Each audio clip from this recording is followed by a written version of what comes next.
¿Cuál? Primera de Corintios.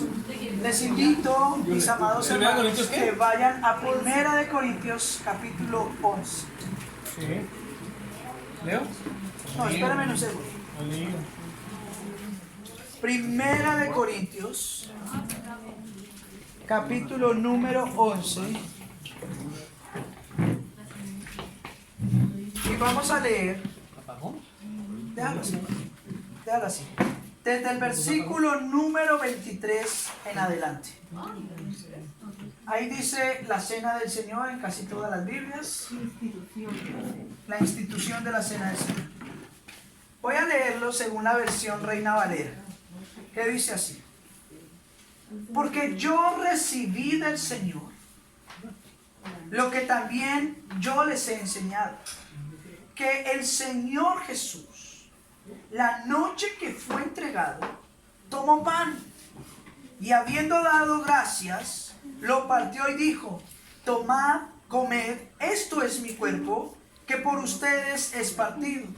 Hagan esto en memoria de mí. Versículo 25.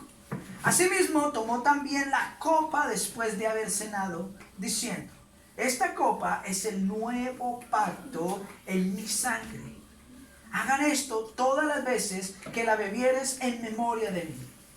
Así que todas las veces que ustedes coman este pan y beban esta copa del Señor, la muerte del Señor anuncian hasta que Él venga. Versículo 27. De manera que cualquiera que come este pan o bebe esta copa del Señor indignamente será culpado del cuerpo y de la sangre del Señor. Por lo tanto, pruébese cada uno a sí mismo y coma así del pan y beba de la copa. Porque el que come y bebe indignamente sin discernir que el cuerpo del Señor, juicio come y bebe para sí. Por lo cual hay muchos enfermos y debilitados entre ustedes y muchos duermen. Si nos examinásemos nosotros a nosotros mismos, no seríamos juzgados, mas siendo juzgados somos castigados por el Señor para que no seamos condenados con el mundo. Así que, hermanos míos, cuando se reúnan a comer, espérense los unos a los otros. Si alguno tiene hambre, coma en su casa, para que no se reúnan para juicio. Las demás cosas las pondré en orden cuando yo vaya a visitarlos. Amén. La Santa Cena. A comer. Un tema muy controversial. ¿Por qué controversial, mis amados hermanos? Porque es mucho lo que se dice de este acto de la iglesia que no tiene fundamento bíblico. Y lo peor es que usan la Biblia para afirmar cosas que la Biblia no dice. Primero, acabamos de leer el único pasaje donde se habla de la institución de la cena en la Escritura. Y en donde habla de que hay que ser bautizados para recibir la Santa Cena, como un requisito. ¿Dónde ponen requisitos? Donde dicen tienes que estar casado o no tienes que estar casado, tienes que llevar X, tienes que haber pasado un discipulado, un encuentro, un posencuentro, un reencuentro, bueno, tantas cosas que ya no saben ni cómo encontrarse. Esos requisitos los ponen las iglesias.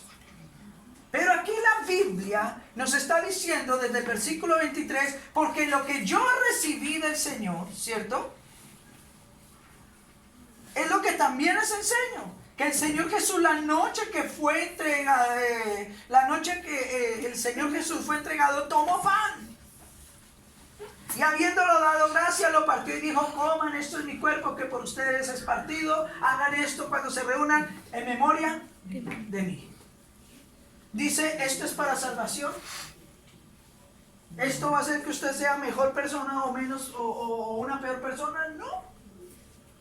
Dice, cuando lo hagan, háganlo sabiendo que lo hacen en memoria de mí, recordando lo que estoy haciendo por ustedes en la cruz. Después dice, tomó la copa. Pero me impacta algo. ¿Cuándo tomó la copa del Señor? ¿Después de qué? De comer el pan. Después, no, de comer el pan no. Después de haber cenado. ¿Después de qué? Bautizarse. No, de haber comido. Haber cenado. Después de haber cenado. Primero parte el pan, lo bendice y le dice, hagan eso en memoria de mí. Después toman la cena, ¿Qué es eso? el alimento, comen una comida. Y después de haber cenado, toma la copa por último y dice, beban esta copa, ¿cierto? Y cuando lo hagan, recuerden lo que yo estoy haciendo por ustedes. Esta copa representa, no dice es, representa el nuevo pacto, la salvación por la gracia, que es mediante el derramamiento de mi sangre. Y hagan estas cosas en memoria de mí todas las veces que se reúnan. Pero empieza el contexto contradictorio. Versículo número 27. De manera que cualquiera que coma este pan o bebiere esta copa del Señor indignamente, será culpado del cuerpo y de la sangre del Señor. Y aquí empieza, decimos nosotros, el meollo del asunto. ¿Qué es? ¿Qué implicación tiene comer o beber el cuerpo del Señor indignamente? Pecado. Ojo a esto. Empieza la primera. No, indignamente significa que es en pecado. Por eso muchas veces anuncian en una iglesia, para tal domingo va a haber Santa Cena, por favor los hermanos, prepárense, ese día vengan limpios, santos, no pequen, procuren, porque si no viven indignamente. Y oh sorpresa, que la Biblia en Romanos capítulo 3, versículos 10 en adelante, dice lo siguiente: no hay justo ni aún uno. No hay quien haga lo bueno, ni siquiera uno. No hay quien busque a Dios, no hay quien entienda, no hay quien haga lo bueno, no hay ni siquiera uno. Porque todos a una se desviaron. Ojo a esto, ¿quiénes? ¿Cuántos? Todos. Habla de toda la humanidad. Todos a una se desviaron. Todos se hicieron inútiles. No hay quien busque a Dios, ni siquiera uno.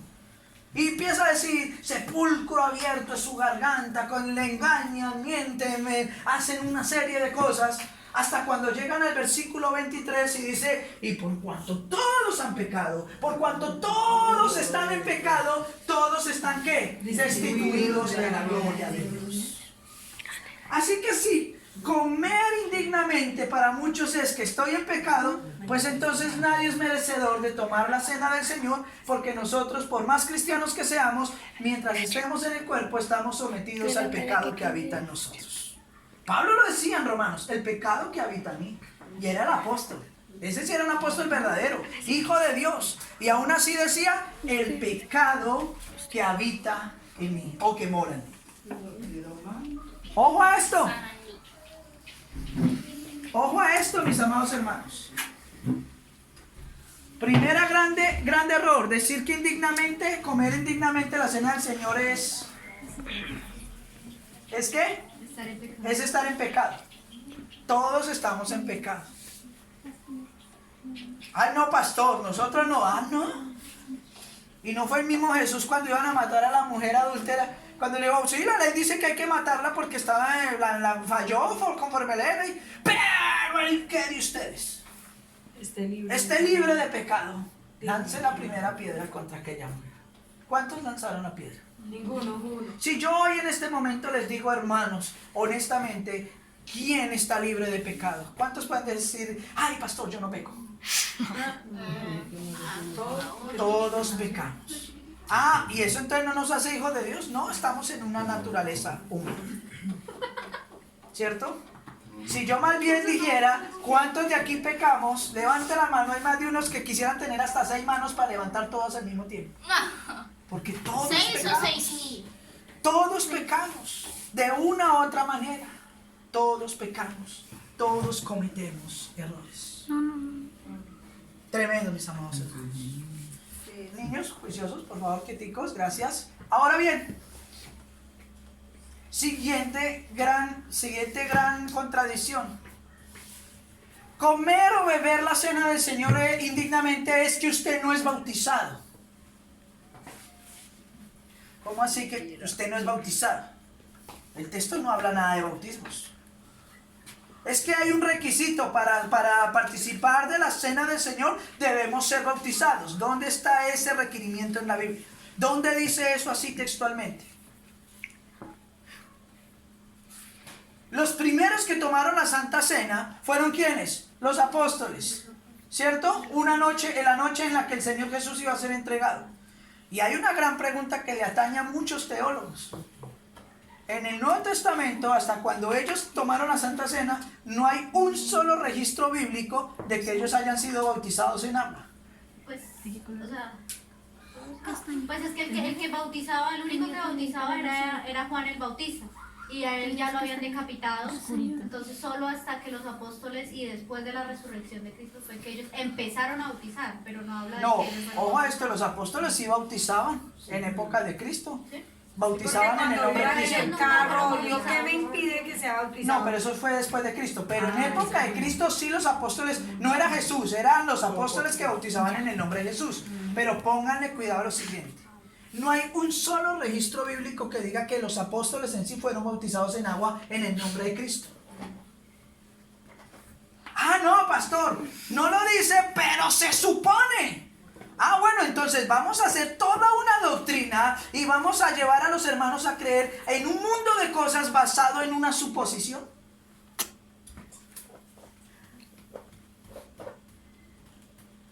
Vamos a enseñar a la iglesia cosas basadas en suposiciones.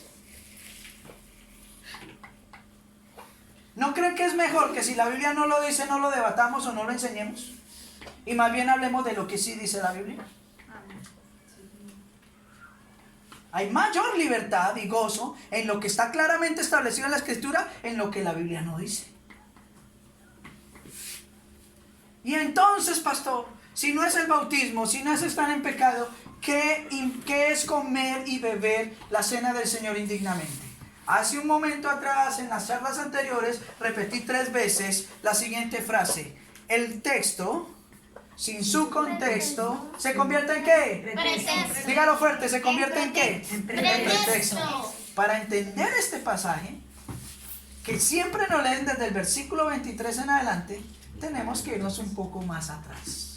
Porque si usted revisa unos versículos antes, la institución de la cena no empieza en el 23, sino viene hablando de este tema desde unos versículos mucho más atrás.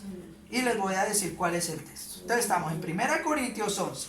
Siempre nos hablan del 23 en adelante, pero el tema se empieza a desarrollar desde el 17 en adelante. Vamos a leer el contexto. ¿Qué es lo que el apóstol Pablo dice que se está haciendo mal y que es algo indigno de hacer dentro de la iglesia? Después de hablar del atavio de la mujer, es decir, de la sujeción de la mujer al hombre, de la misma manera que el hombre está sujeto a Cristo, ¿cierto? Y varias cosas de estos temas. Ahora empieza a decir, pero al anunciarles lo que sigue, no les alabo, no les voy a dar un aplauso ni nada. Lo que sigue no tiene ningún tipo de alabanza, porque ustedes no se congregan para lo mejor, sino ¿para qué? Para lo peor. Hermano Oscar, ¿cómo dice ahí ese versículo? ¿No se reúnen para qué? El versículo 17. Ahora bien, cuando lo que ahora les voy a decir, no les felicito, ya que sus reuniones les causan más daño que ayuda. Ya que sus reuniones les causa más que daño que ayuda. Es más el mal que se están haciendo ustedes cuando se reúnen que el bien que les está produciendo. ¿Por qué? Versículo 18. Pues en primer lugar, cuando ustedes se reúnen como iglesia, oigo que hay entre ustedes divisiones y en parte lo creo. Oigo que entre ustedes hay peleas, hay murmuraciones. Eso no pasa aquí, hermano. Eso pasa en otras iglesias. En la nuestra no. Ah, no, eso era solo en los Corintios. Aquí no. Fue esa época. ¿Cómo es que ese comercial? Pasan las películas, pasan la vida real. ¿Cierto? Pasa en TNT. Pasa el TNT. Alta televisión. Ahora bien, oigo que entre ustedes hay divisiones y en parte lo creo. Pablo conocía quiénes eran sus hermanos de la iglesia de Corintios y les llevaban la razón. Pablo, mire que están agarrados de la mecha, están haciendo. Y Pablo no decía, ¿qué va a hacer? No, él decía, sí, hermano, yo como conozco. Como conozco a Pedro y a Diana, claro. Sí lo creo. Ay, como conozco a la hermana Ana. Sí, yo me imagino cómo va a ser allá. Ay, como conozco a Luis cuando no le cuadra algo. Sí, claro, me imagino que eso se... El hermano Pedro, el hermano Pablo decía eso. Sí, y en parte lo creo.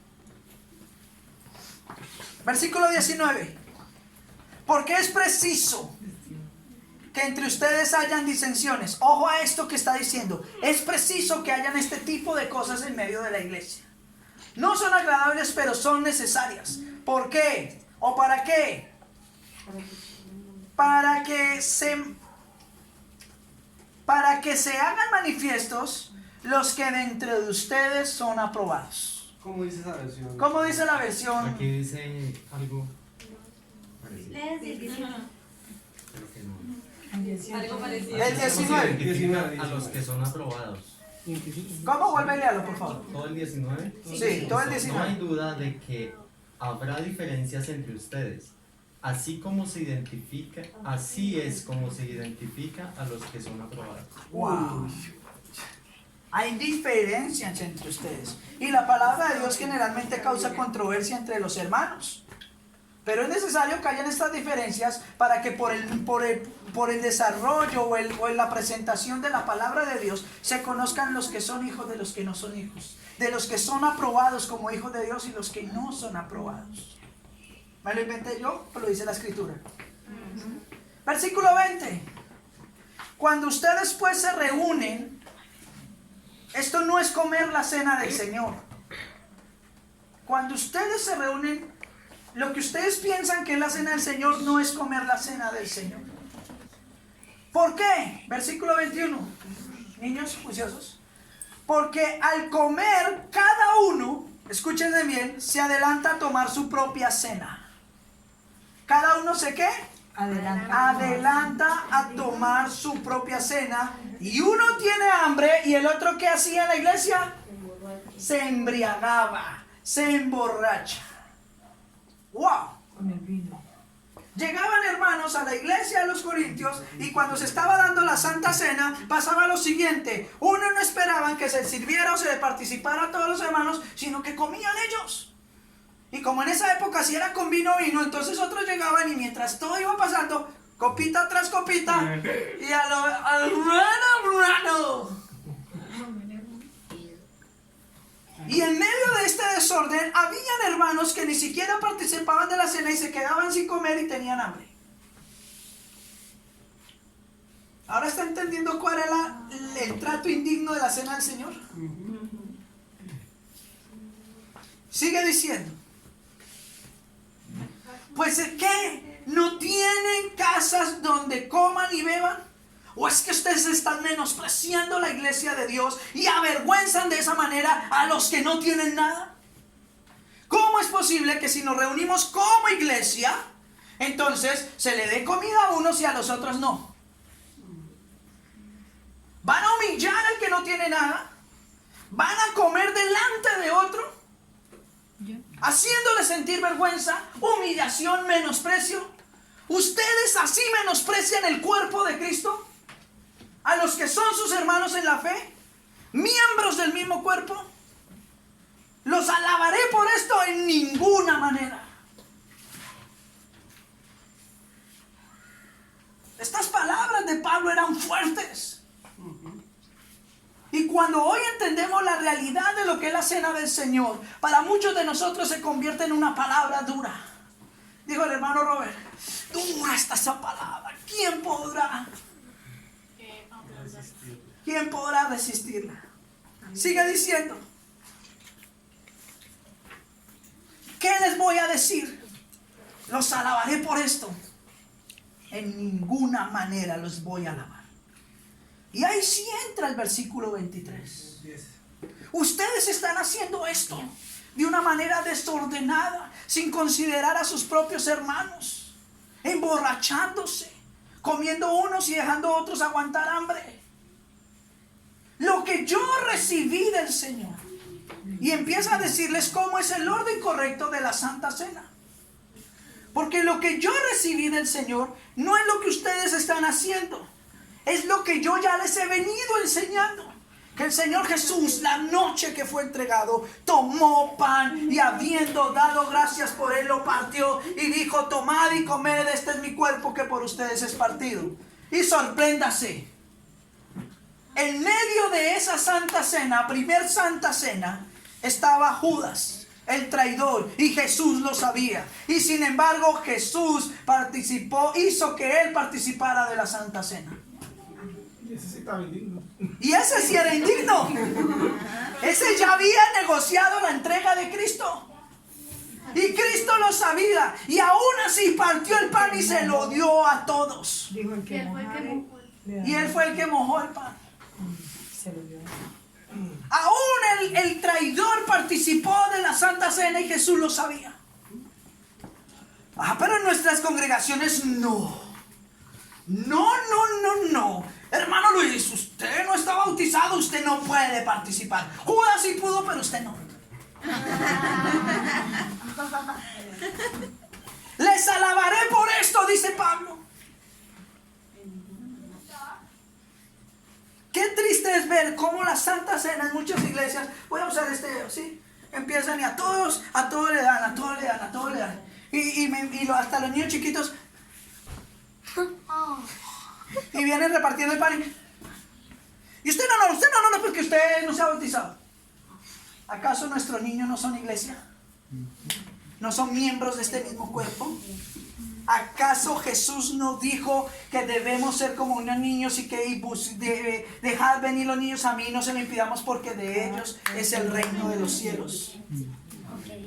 ¿No tienen ellos el mismo derecho que nosotros los adultos de participar de la gloria y la misericordia del Señor Jesús? ¿O es que también los vamos a seguir menospreciando y humillando?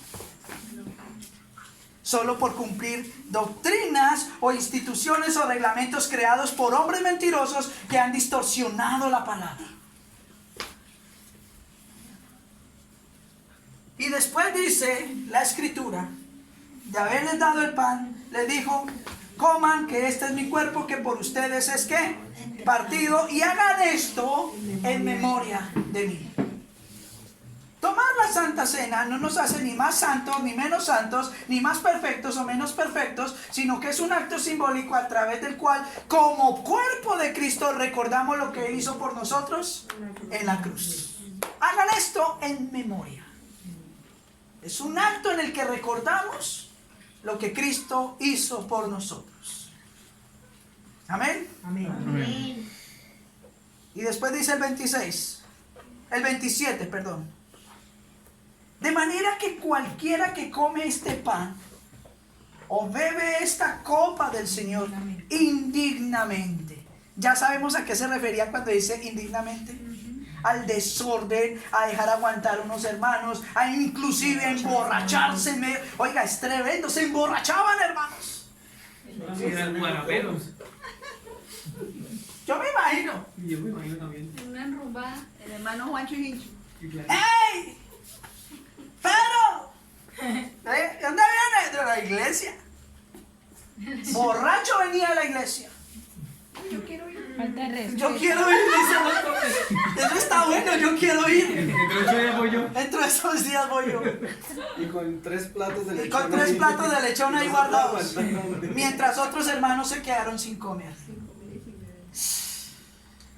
Eso es comer y beber la cena del Señor indignamente. No tiene nada que ver con si somos bautizados o no somos bautizados, si estamos o no estamos en pecado, porque esto es un acto simbólico de nuestra fe por medio del cual recordamos la poderosa obra que Cristo hizo por nosotros. ¿En dónde? En la cruz del Calvario. De manera que cualquiera que comiere este pan o bebiere esta copa del Señor indignamente será culpado.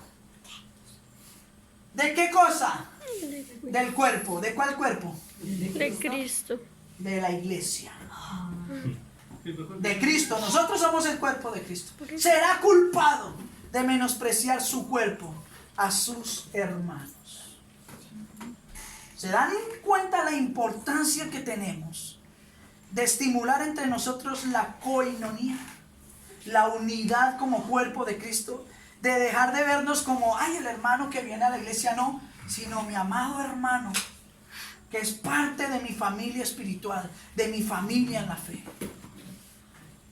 Hay gente que por años van a las mismas iglesias y se conocen solamente de miradas o saludos, pero no se saben ni los nombres, ni cómo están, ni cómo viven, nunca se han ayudado ni nada, pero llegan a la iglesia y mi hermano y mi hermana, hipócritas. Una familia se conoce, una familia se apoya, una familia se quiere y está en las buenas y en las malas, siempre juntos. Y Gálatas, el apóstol Pablo en Gálatas dice que nosotros debemos hacer el bien a todos, mayormente a los de la familia de la fe, a los de la iglesia.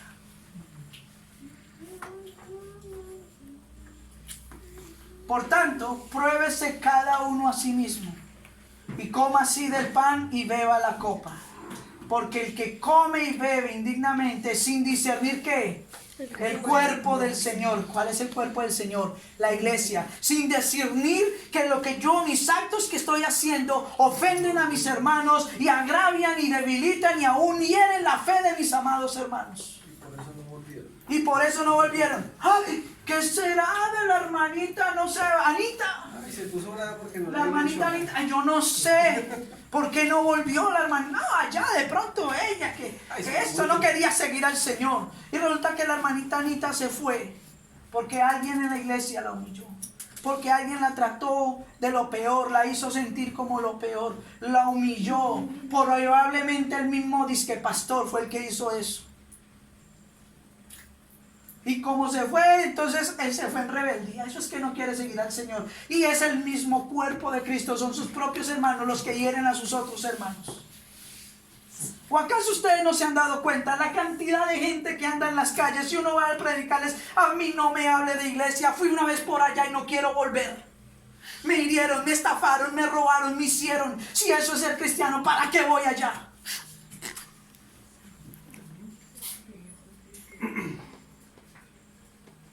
Eso es comer y beber la cena del Señor indignamente. Te las das de muy santo. Ay, yo soy el santo. Y con tus acciones estás humillando a tus otros hermanos. Estás menospreciando a tu propio cuerpo. La mayoría de los que estamos aquí, creo que todos tenemos nuestros deditos todos completos. Y si nos faltara un dedito, ¿cómo sería? Lo extrañaríamos, nos doleríamos. Si tuviéramos que perder un brazo, una mano, sería algo terrible. Ah, pero cuando perdemos un hermano en la iglesia nos da igual. Hay pastores que se atreven a cortar hermanos de la iglesia porque no están de acuerdo con ellos. Sin discernir el cuerpo del Señor. Y por esta causa, versículo 30, hay muchos enfermos y debilitados. En esa versión, a ver qué dice. Sí, hay muchos enfermos y debilitados entre ustedes y muchos duermen. ¿Cómo dice el 30 en esa versión, hermano Oscar o hermana Leni? Déjele a Oscar. No, porque no. Es que no alcanza a leer. ¿No ve? Por eso hay muchos entre ustedes que están enfermos y débiles y también muchos otros han muerto. Y muchos otros han ¿qué? Muerto. Han muerto. Mas si ustedes son juzgados, ¿cómo así juzgados? Mas si ustedes son juzgados por estas palabras que se nos están presentando y somos tratados y esta palabra nos castiga y nos corrige, dice, como somos castigados por el Señor para que no seamos condenados con el mundo. Así que hermanos míos, cuando se reúnan para comer, ¿qué dice? Espérense los unos a los otros. Empieza a repartir la hermana Diana aquí, y cuando dio la vuelta y llegó aquí, ya Ya estoy borracho, ya, ya estoy ya, ya los otros ya no han terminado. No, espérense, compartan ese alimento como familia, hablen mientras coman, participen de sus necesidades. Hermanos, aquí no estamos nosotros para ser servidos, sino para servir. Y ustedes deben aprender a sacarse eso de que yo soy tan importante, que yo soy esto, que yo... No, señores. Más bien hagan lo que Cristo hizo. Yo no vine a que me sirvieran, vine a servir. Cuando llegue a la iglesia, cuando llegue a un lugar como hijo de Dios, no espere que otros vengan a servirlo, sino llegue y diga, ¿en qué puedo ayudar? ¿Qué hay que hacer? Aquí estoy listo, estoy dispuesta y más para el Señor. Jesús lo dijo, el que quiera ser mayor entre ustedes, sea que El último. el que El sirve, pequeño. el siervo, el menor entre ustedes. Porque a los altivos el Señor los mira de lejos, mas al humilde